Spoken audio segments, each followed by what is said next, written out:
विश्वामित्र के मुखारविंद से आवाज सुनी, बेटा बेटा बेटा बेटा रोहितास। बाघ के लिए जैसे दौड़ी तो क्या देखा, एक रौस में रोहितास पड़ा हुआ है। अपने उस लाडले को उठा लिया और जैसे रोहितास को उठाया, चूमती है, पुचकारती है, आंखों में आंसू बह रहे हैं। माली ने कहा, बहन रो नहीं, ये तुम्हारा पुत्र जरूर है बहन, पर इसके प्राण पखेरु उड़ चुके हैं। आंखों में आंसू हैं, रोती है तारा। बेटा मेरे लाला मेरे, तू कहाँ गया बेटा।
तारा रोती रही।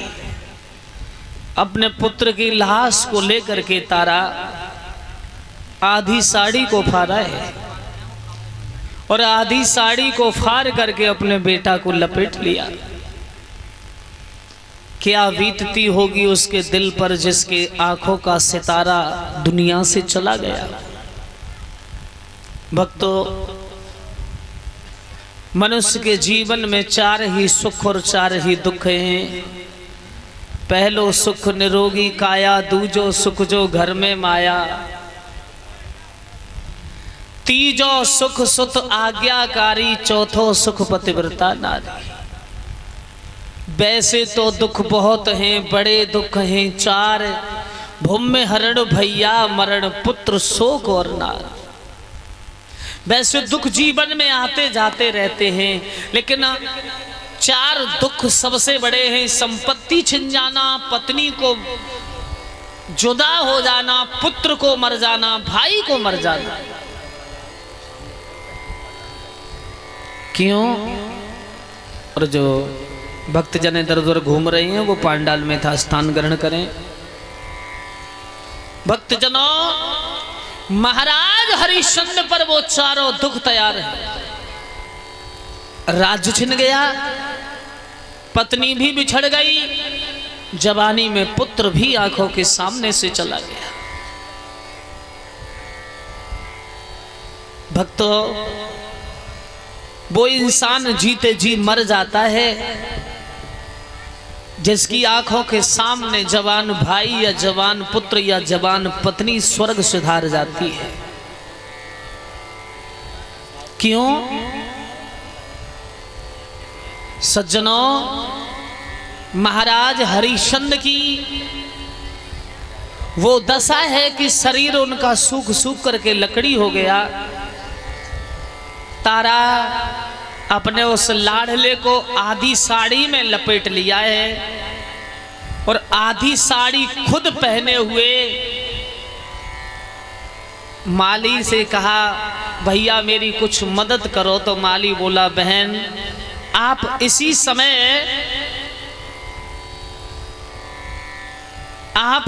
समय मेरी बात मानो और इस पुत्र को आप मरघट की ओर ले जाओ। तारा उस लाडले को कंधे पर डाल के मरघट की ओर ले गई। मनुष्य का सबसे बुरा जीवन होता है। तारा सोच रही है कि आज शायद मेरे पति होते तो कुछ मेरे लिए धैर्य बनाते। आज तारा को कुछ नजर नहीं आ रहा है, आंखों में आंसू, तारा रो रही है। मरघट में पहुंची, रोना धोना सुन करके महाराज हरिश्चंद्र आ गए। तारा की आंखें जैसे हरिश्चंद्र की ओर गईं। आहा, पिया आप तारा आप इस मरघट में आई हो? हाँ। क्यों? महाराज यह आपका कलेजे का टुकड़ा आज दुनिया में नहीं रहा। हरिश्चंद्र ने रोहित की ओर देखा, आंखों से आंसू बह रहे हैं। हरिश्चंद्र ने कहा, मेरी बात सुनो तारा, तुम अभी नियम नहीं जानती हो। हमारे इस मरघट का नियम है, वो नियम है कि लाश के साथ 1.25 रुपया और कफन तुम्हें देना पड़ेगा। तारा बोली, तुम्हें शर्म नहीं आती? आज मेरे कलेजे का टुकड़ा आपकी आंखों के सामने मृतक अवस्था में पड़ा है और आज तुम मुझसे कर कफन मांग रहे हो। महाराज तुमको शर्म नहीं है? महाराज अरे क्वार कर्म में लिखो, रात दिन मरघट में सूखे।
तारा ने कहा महाराज तुम्हें ये पता होना चाहिए। जवाब दिया तुम्हें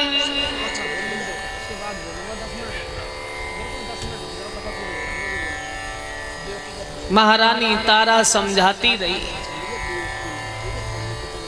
महाराज तुम्हें ये पता होना चाहिए आज मेरा पुत्र दुनिया से जा रहा है। और जब ये कहा कि दुनिया से जा रहा है तो हरिश्चंद्र ने कहा महारानी ये मेरा भी धर्म है, याद करो उस दिन को जिस दिन तुमने घड़ा उठाने के लिए कहा था। उस दिन तुम्हें ये पता होना चाहिए तुमने मना कर दिया था, लेकिन आज मेरा धर्म है, आज मेरा फर्ज है। जब तलक ₹1.25 नहीं दोगी, कफन नहीं दोगी, तब तक मैं लाश नहीं जलने दूंगा।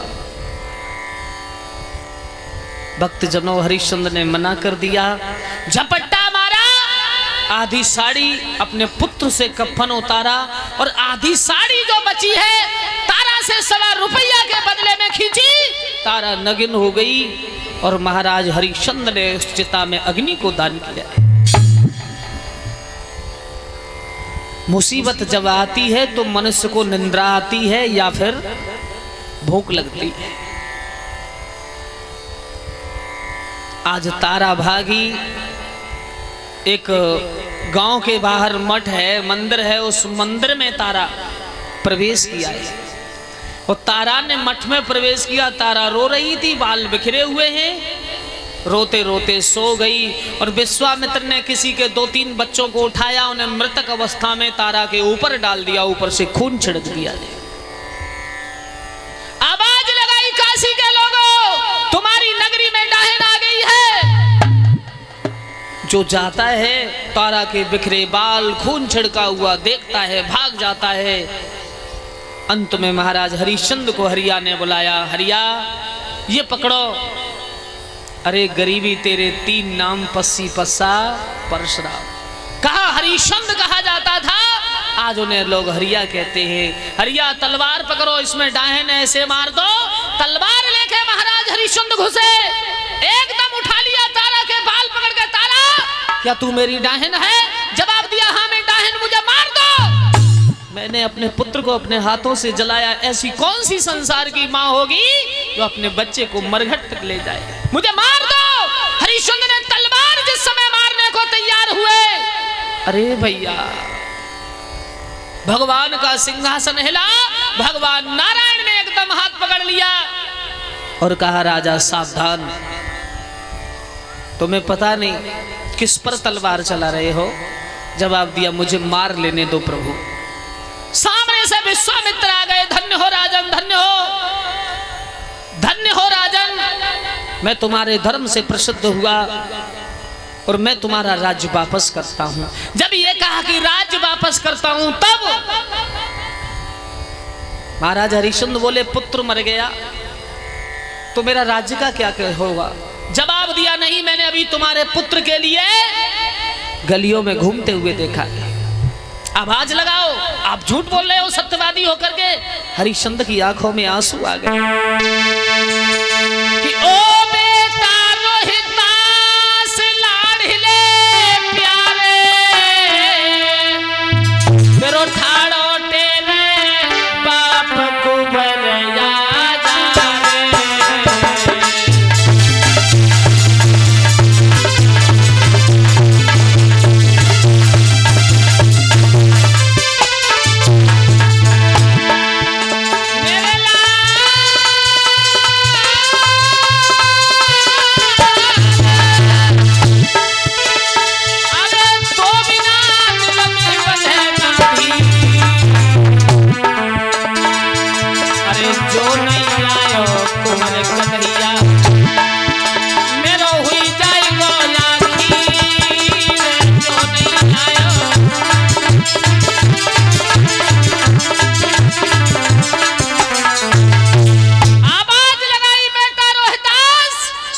से हाथ में बल्ला लेकर के और गेंद को खेलता हुआ रोहितास चला आ रहा है।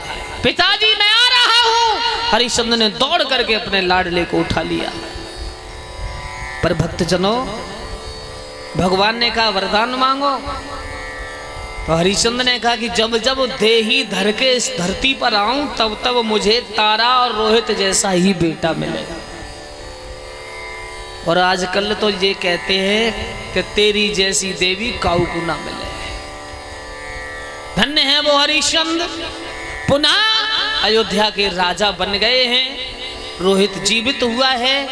धर्म पर चल करके महाराज हरिश्चंद्र ने ये दिखाया समाज को कि हमें धर्म ही अपनाना चाहिए, और धर्म पर चलने से ही महाराज हरिश्चंद्र का आज वेदों में उपाख्यान आता है। बोलिए शंकर भगवान की। और भगवान देखिए, एक बात बताओ, वियोग की कथा चल रही थी इसलिए नहीं बोल रहा था। जो तुम सब लोग खड़े हो इधर उधर बैठ जाओगे तो कितना अच्छा लगेगा ये बताओ।